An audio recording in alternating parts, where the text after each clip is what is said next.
سود کی بارے میں ارشاد فرما رہے تھے، اس کی برائیوں کا فرما رہے تھے، یہ لفظ اس کی مصیبتوں کا فرما رہے تھے، اس کی پریشانیوں کا فرما رہے تھے، اور فرمایا کہ اتنا خطرناک ہے یہ سب کچھ بتانے کے بعد اتنا خطرناک مثال دی کہ ایک پینی کے برابر جو سود لیتا ہے 70 زنا کے برابر اس کو سزا ملتی ہے. اور پھر آگے فرمایا کہ اس سود سے بھی بڑا ایک سود ہے. ریڈیو کے بیٹھ جائیں ذرا اس طرح سیدھو کے بیٹھے سنیں بات کہ اس سود سے بھی بڑا ایک سود ہے. اللہ کے نبی فرماتے ہیں. سنیے حدیث پہلے سنیے کہ بھول گئے ہوں. اب اندازہ لگائیں کہ اس کے بعد وہ کیا سود ہوگا. سوچیں ہر وقت انسان وہ سود ہے، اس سے بھی بڑا سود ہے. یعنی وہ تو 70 ہے، وہ 70 کو ملٹی پلائی کر دو کتنے بجے پہ حد ہی نہیں رکھے اللہ کے نبی. اس سے بھی بڑا سود ہے. بچیں گے کہ بتا دیا جائے؟ پکا وعدہ ہے؟ اونچا بولو. ٹھیک ہے ہم سود نہیں لے رہے، چیزیں ہمارا کاروبار بالکل صحیح چل رہا ہے، بالکل ٹھیک ہے الحمدللہ، حلال رزق کا سب کچھ. لیکن ایک سود اس سے بھی بڑا سود ہے جس میں نہ کوئی بینک انوالو ہوتا ہے، نہ اس میں کوئی پیسہ انوالو ہوتا ہے، نہ اس میں کاروبار انوالو ہوتا ہے، نہ اس سے آپ کوئی چیز خرید کرتے ہیں، نہ اس سے کوئی فروخت کرتے ہیں. صحابہ ایک دم ملٹ ہو گئے کہ یہ اتنا بڑا سود وہ کون سا ہوگا جو اس سے ہی بڑا سود ہے. اللہ کے نبی صلی اللہ علیہ وسلم نے ارشاد فرمایا کہ کسی مسلمان کی عزت کو پامال کر دینا. سمجھ گئے پامال کا لفظ؟ کسی مسلمان کی بےزتی کر دینا، عزت کو پامال کر دینا. اس میں تو کوئی بچا ہوا ہے نا، اس سو سے کوئی نہیں بچا ہوا میرے بھائیوں. صحیح بتا رہا ہوں. دیکھیں کیا ہے ہمارا اسلام اور ہم کہاں ہیں.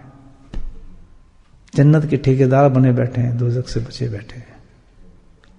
اس سود سے بھی کہیں گناہ کی کسی مسلمان کی عزت کو پامال کر دینا. چٹکی میں کرتے ہیں، کھیل ہے ہمارا. اس کی بےزتی کر دی، اس کو پگڑی اجھاڑ دی، کچھ نہیں تو دوسروں سے کیا ہے.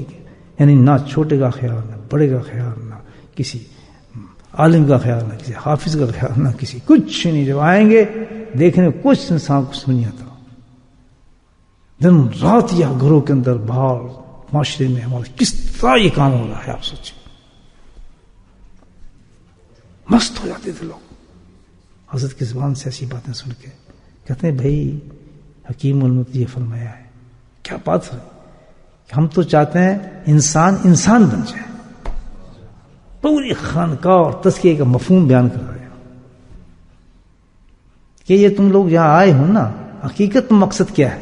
میں جو یہاں بیٹھا ہوں بڑھاپے کے اندر حضرت کا، تم جو لوگ یہاں آئے اللہ نے تم کو بھیجا ہے کچھ نہیں، بس مقصد میرا یہ ہے کہ تم انسان بن جائے. 10 لگے انسان بن جائے. کتنی زبردست بات ہے. انسان جو ہے نا، انسان جو ہم کہتے ہیں کس سے نکلا؟ مشتق ہے انس سے. انس کہتے ہیں محبت، اخوت، تواضع، مروت، اخلاق. یہ سب کا مجموعے کا نام کیا ہے؟ انسان ہے تو سب انسان، نہ ماننے والے انسان، سب انسان. نہیں یہ سب وہ انسان نہیں جو اللہ چاہتا ہے. ہم چاہتے ہیں اصل میں ان انسانوں میں سے انسان بنے،